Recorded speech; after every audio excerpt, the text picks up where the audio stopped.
Muy buenas tardes, muy buenas noches. Bueno, vamos a ver hoy la clase número 8 de los primeros pasos de los crecimientos uno y 2. Y esta clase número 8 se titula Velen y estén alertas. Y el objetivo de esta clase es estar siempre preparados para la venida del Señor. Y vamos a iniciar en el nombre del Padre, del Hijo y del Espíritu Santo. Amén. Y vamos a hacer la oración al Espíritu Santo.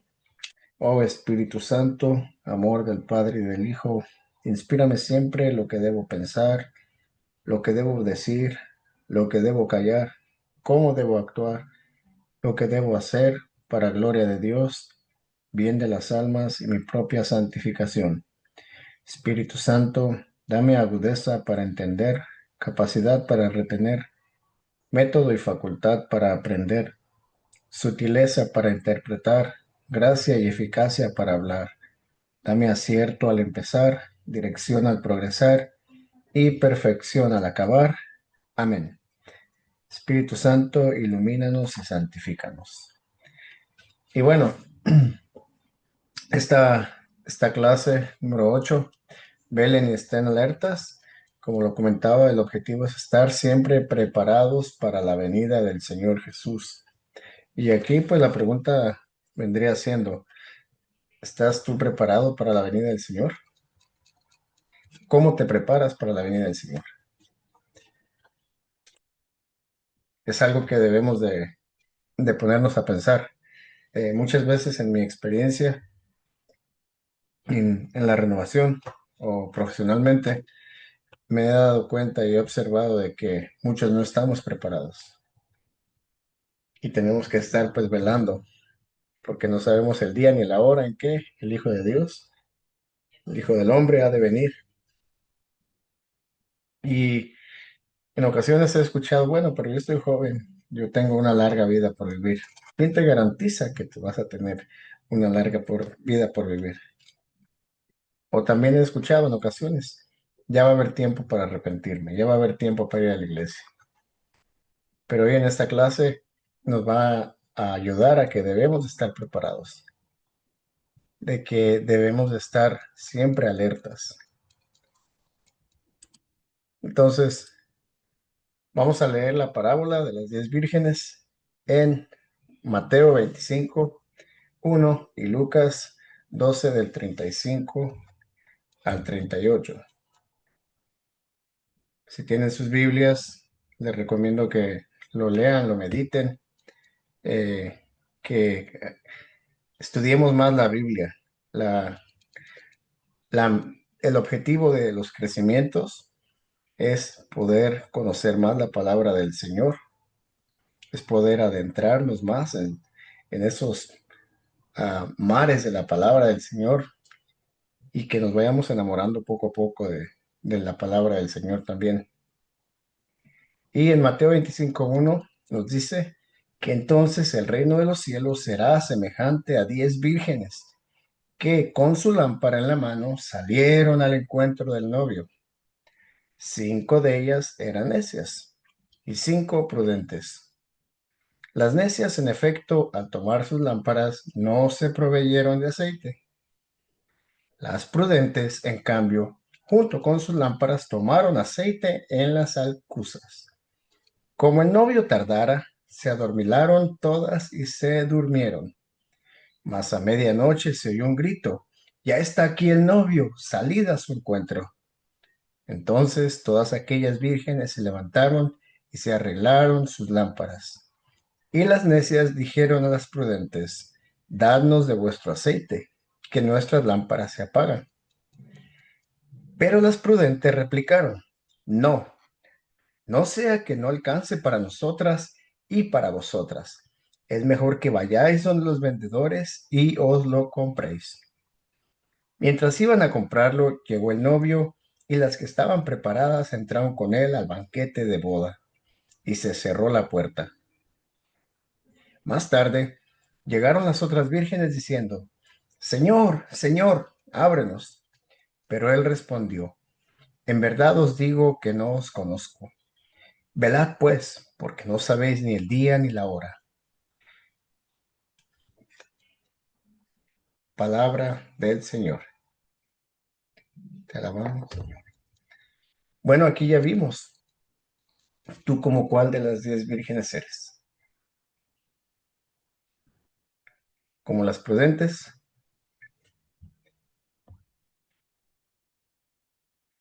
o como las que no son prudentes. Tú eres de esas personas que te duermes a veces y dices, bueno, ya todavía no llega la hora y cuando me toque me voy a arrepentir.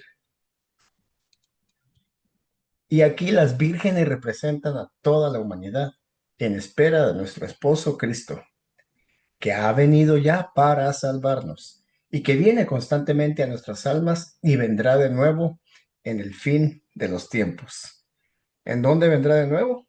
En el fin de los tiempos. Y eso lo vemos en Mateo 24, ¿verdad? Aquí vemos cómo el Señor nos dice que vendrá.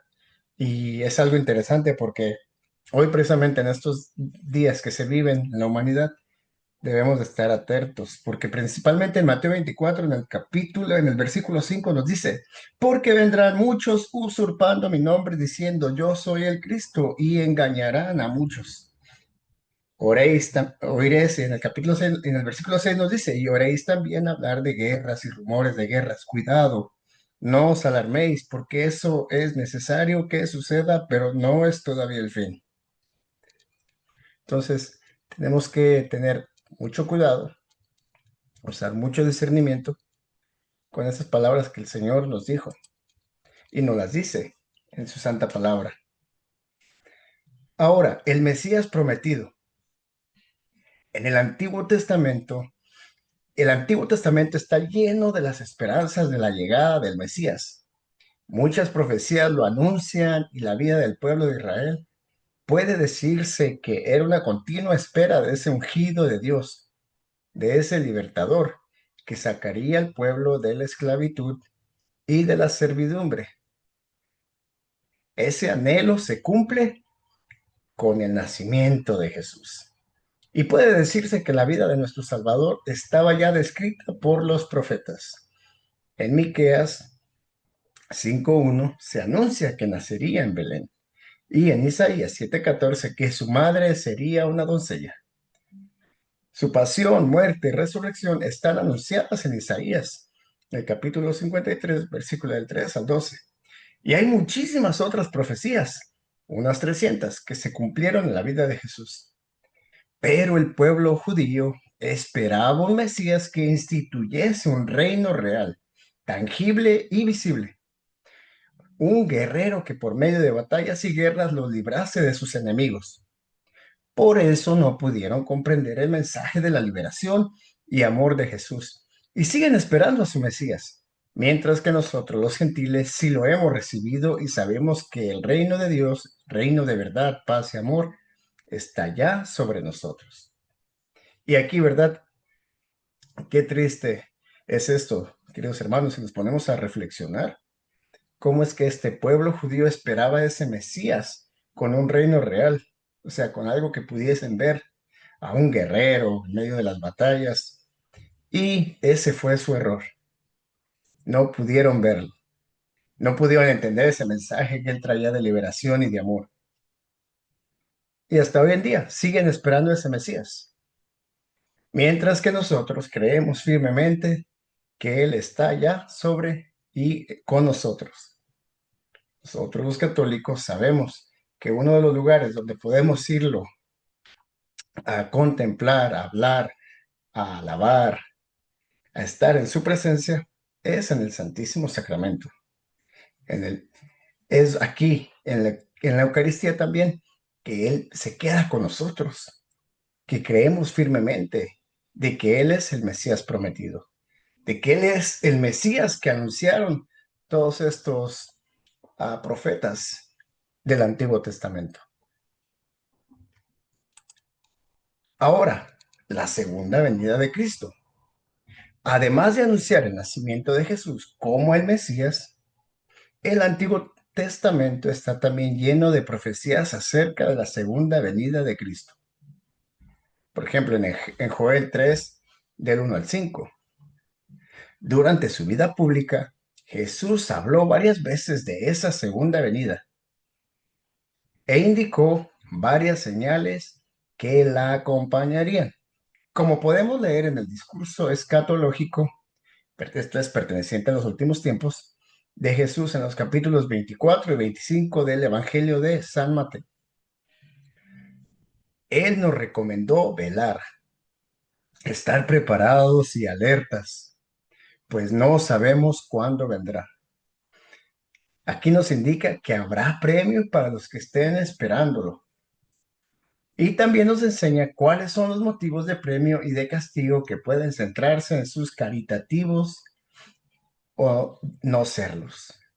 Esta segunda venida de Jesús nos debe de llenar de alegría. Debemos estar impacientes y expectantes, poniendo todo nuestro esfuerzo en adelantarla, orando, predicando el Evangelio a toda criatura, teniendo compasión, salir al encuentro de aquellas personas que están alejadas de la iglesia.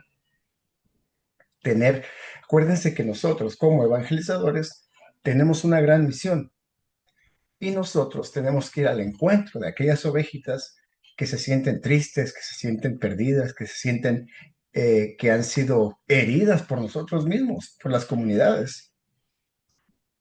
Pero también debemos recordar que más de aquel día y la hora nadie sabe nada, ni los ángeles del cielo, ni el Hijo, sino el Padre. Es decir, que aunque todas las señales sí se cumplan, incluso la promesa de la conversión de todo el pueblo de Israel, no podemos concluir que inmediatamente después vendrá el Señor. Y no podemos concluir esto porque acuérdense, nadie sabe la hora ni el día en que vendrá el Hijo del Hombre.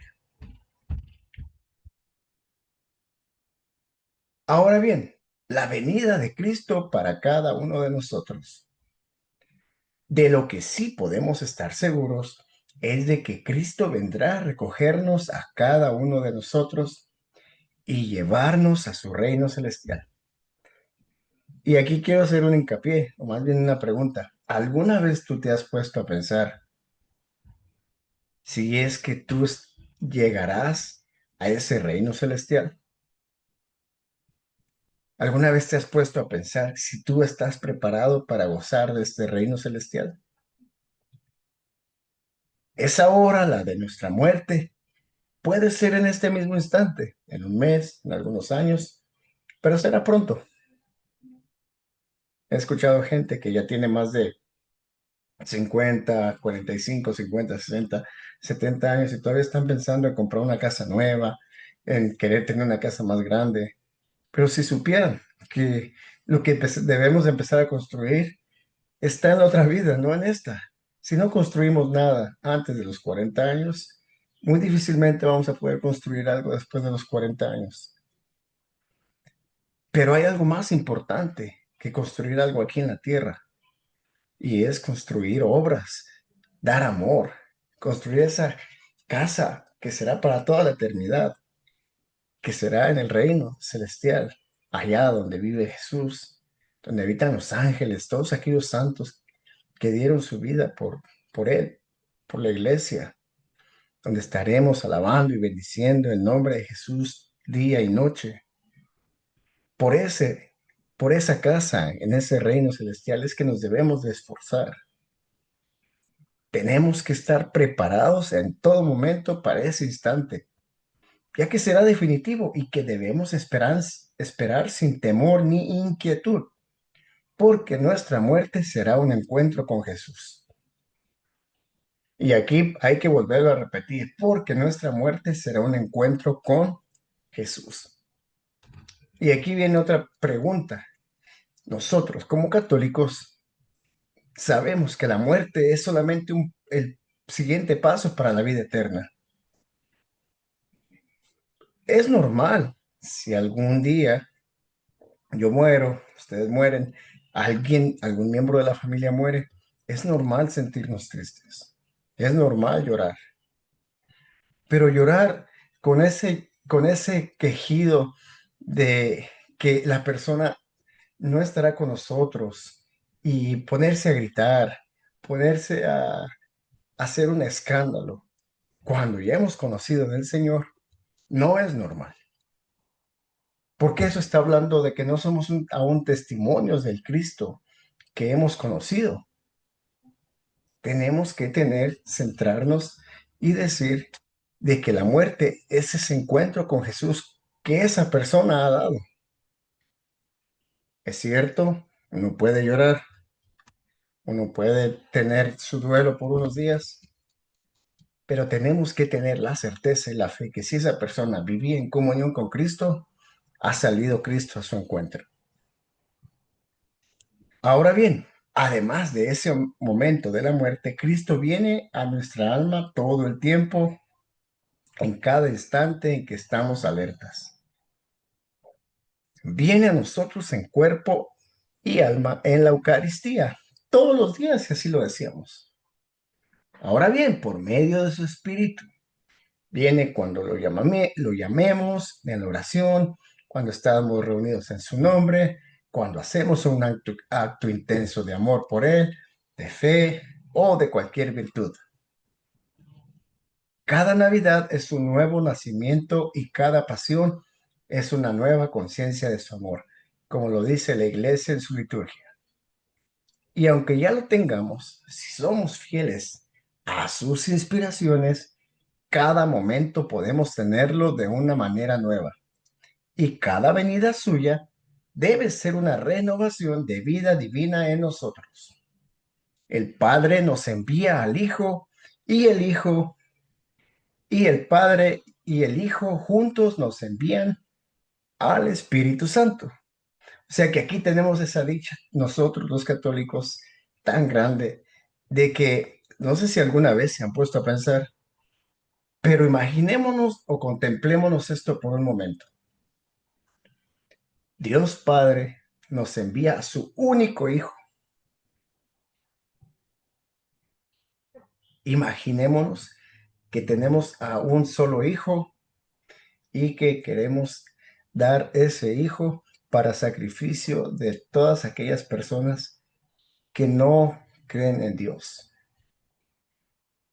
que queremos dar a nuestro Hijo para todas aquellas personas para que se conviertan a Dios. ¿Cómo te sentirías como padre? ¿Cómo se sentiría tu hijo? Pues aquí Dios hace ese acto grande de amor y nos envía a su Hijo. Y el Padre y el Hijo, o sea, Padre Dios, Jesús, Hijo, nos envían ¿a quién? Al Consolador, al Espíritu Santo, al que vendrá. ¿Para qué? Para darnos libertad, para darnos ánimo, para darnos ese dinámico de salir y contarle a todo el mundo, a todas las comunidades, a toda la gente que nos encontremos ese encuentro que hemos tenido con Jesús. Entonces, velen y estén vigilantes para esta constante y frecuente venida de Jesús, de Dios a nosotros. Debemos estar alertas y vigilantes como las vírgenes prudentes, con el aceite del amor siempre prendido. ¿Por qué creen que con el aceite del amor siempre prendido? Porque quien no tiene aceite y no tiene amor en su vida, tarde que temprano se va a ir a un pozo. No puede guiar a nadie tampoco. Se tiene que tener ese aceite del amor siempre encendido. No podemos nosotros, como pastores o como comunidad, despreciar a nadie. Tenemos que ser siempre esos verdaderos cristianos de lo que tanto hemos venido hablando en los crecimientos. No debemos desaprovechar ninguna ocasión de llamarlo, de aceptarlo, de abrir de par en par las puertas de nuestro corazón. O ven, esta es la palabra del amor, la palabra de los que estamos en el destierro y anhelamos la patria eterna. Y si estamos constantemente atentos a recibir en todo instante a Jesús, estamos listos para recibirlo si en cualquier momento viene a nosotros en esa segunda venida en cuerpo y alma gloriosos. Ahora bien, ya vimos en la parábola de las vírgenes como Jesús mismo nos indica que debemos de estar siempre despiertos para esperarlo. Ahora, en la siguiente parábola, la de los talentos, en Mateo 25:14, que ahorita tenemos tiempito y la vamos a leer, nos dice que se proclamará, ah, dice que es también como un hombre que al ausentarse llamó a sus siervos y les encomendó su hacienda. A uno dio 5 talentos, a otro dio 2 y a otro 1, a cada cual según su capacidad, y se ausentó. Enseguida, el que había recibido 5 talentos se puso a negociar con ellos y ganó otros 5. Igualmente, el que había recibido 2 ganó otros 2. En cambio, el que había recibido 1 se fue, cavó un hoyo en tierra y escondió el dinero de su señor. Al cabo de mucho tiempo, vuelve el señor de aquellos siervos y ajusta cuenta con ellos. Llegándose el que había recibido 5 talentos, presentó otros 5 diciendo: Señor, 5 talentos me entregaste, aquí tienes otros 5 que he ganado. Su señor le dijo: Bien, siervo bueno y fiel. En lo poco has sido fiel, al frente de lo mucho te pondré, entra en el gozo de tu señor. Llegándose también el de los 2 talentos, dijo: Señor, 2 talentos me entregaste, aquí tienes otros 2 que he ganado. Su señor le dijo: Bien, siervo bueno y fiel. En lo poco has sido fiel, al frente de lo mucho te pondré, entra en el gozo de tu señor. Llegándose también el que había recibido 1 talento, dijo: Señor, sé que eres un hombre duro, que cosechas donde no sembraste y recoges donde no esparciste. Por eso me dio miedo y fui y escondí en tu tierra tu talento. Mira, aquí tienes lo que es tuyo. Mas su señor le respondió: Siervo malo y perezoso, sabías que yo cosecho donde no sembré y recojo donde no esparcí. Debías pues haber entregado mi dinero a los banqueros, y así al volver yo habría cobrado lo mío con los intereses. Quitadle por tanto su talento y dádselo al que tiene los 10 talentos, porque a todo el que tiene se le dará y le sobrará, pero al que no tiene, aun lo que tiene se le quitará. Y a ese siervo inútil echarle a las tinieblas de fuera. Ahí será el llanto y el rechinar de dientes. Palabra de Dios. Te alabamos, Señor. Qué duro, ¿verdad? Qué duro, porque aquí, en esta parábola de los talentos, nos enseña a permanecer trabajando y utilizando los talentos que Dios nos ha dado. Y aquí viene otra vez otra pregunta. ¿Tú cómo usas tus talentos? ¿Usas tus talentos para el bien? ¿Para unir más a la comunidad? ¿O los usas para dividir? ¿O no los usas? ¿Quieres ser reconocido por lo que el Señor te ha dado? ¿Quieres que la gente te reconozca? ¿Quieres ser el lector? ¿Quieres ser el ministro de Eucaristía? ¿Quieres ser el que cante? ¿Quieres ser el que predica? ¿Quieres ser el que manda aquí, que manda allá? Tú quieres estar metido en todo porque quieres que te nombren. ¿De verdad estás utilizando los talentos del Señor con amor para atraer más ovejitas, más almas a su viña? ¿O estás simplemente utilizando estos talentos para tu beneficio personal? Porque si es así, necesitas empezar a cambiar. Necesitas empezar a cambiar. Ahora bien, vamos a ver la parábola del juicio final en Mateo 25:31. Cuando el Hijo del Hombre venga en su gloria, acompañado de todos sus ángeles, entonces se sentará en su trono de gloria. Serán congregados delante de él todas las naciones, Y él separará a los unos de los otros, como el pastor separa las ovejas de los cabritos. Pondrá las ovejas a su derecha y los cabritos a su izquierda. Entonces dirá el rey a los de su derecha: Venid, benditos de mi Padre, recibid la herencia del reino preparado para vosotros desde la creación del mundo, porque tuve hambre y me disteis de comer, tuve sed y me disteis de beber, era forastero y me acogisteis, estaba desnudo y me vestiste, enfermo y me visitaste, en la cárcel y viniste a verme. Entonces los justos le responderán: Señor, ¿cuándo te vimos hambriento y te dimos de comer, o sediento y te dimos de beber? ¿Cuándo te vimos forastero y te acogimos, o desnudo y te vestimos? ¿Cuándo te vimos enfermo o en la cárcel y fuimos a verte? Y el rey les dirá: En verdad os digo que cuando hicisteis a uno de estos hermanos míos más pequeños, a mí me lo hicisteis.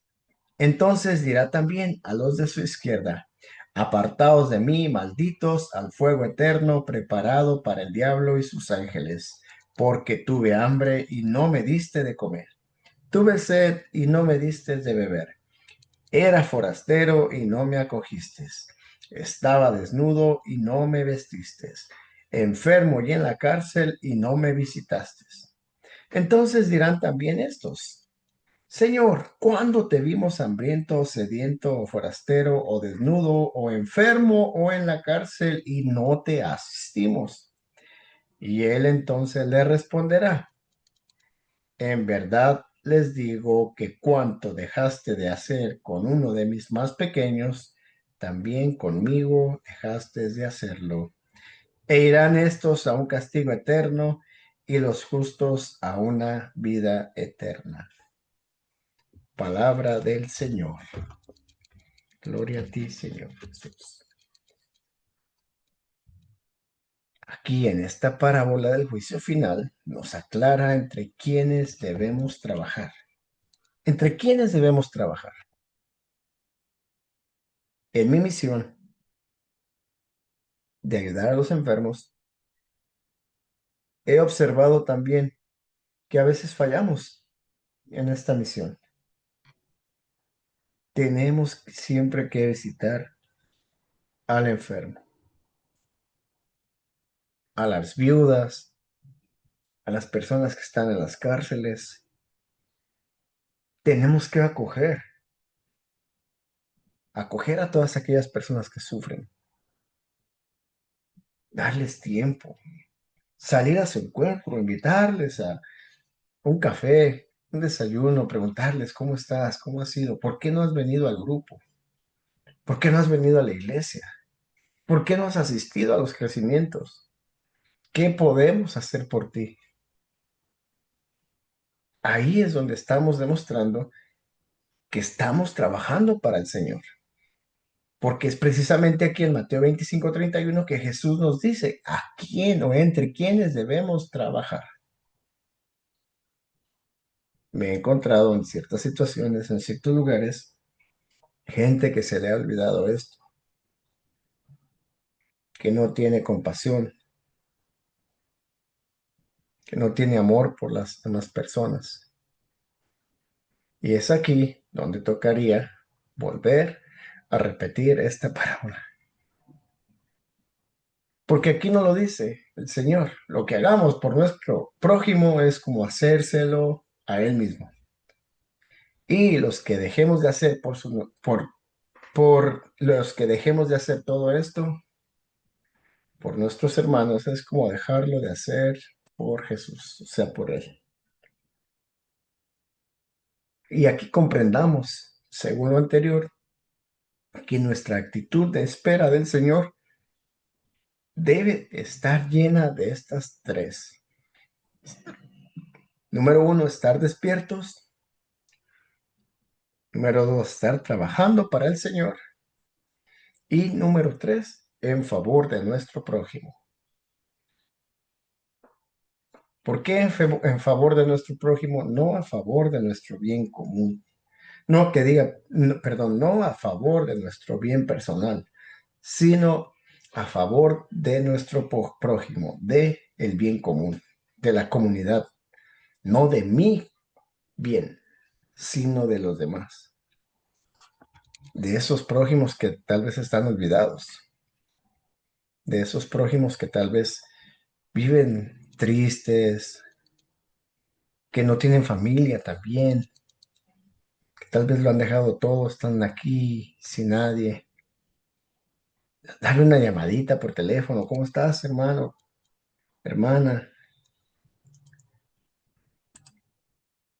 Ahora bien, al terminar este curso, que quede grabados en nosotros estas palabras, el espíritu y la novia.